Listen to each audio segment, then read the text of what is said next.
కేంద్ర రవాణా శాఖ మంత్రి నితిన్ గడ్కరీ నేడు తెలంగాణలో పర్యటించనున్నారు.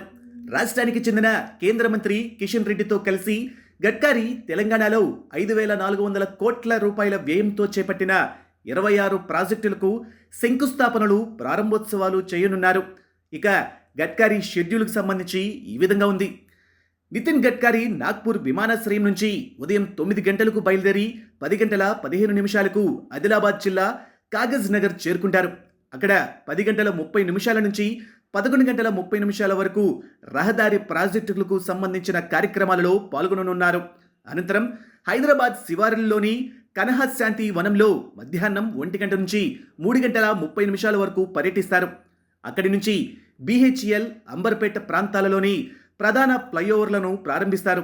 అంతేకాకుండా 657 కోట్ల రూపాయల విలువైన 21 కిలోమీటర్ల పొడవు ఉన్న 7 ప్రాజెక్టులకు కేంద్ర మంత్రి గడ్కరీ వర్చువల్గా శంకుస్థాపన చేయనున్నారు. ఇక సాయంత్రం 6 గంటలకు అంబర్పేట్ మున్సిపల్ మైదానంలో జరిగే బహిరంగ సభలో గడ్కరీ పాల్గొని ప్రసంగించనున్నారు. అనంతరం రాత్రి 7 గంటలకు ఢిల్లీకి తిరుగు ప్రయాణం అవుతారు.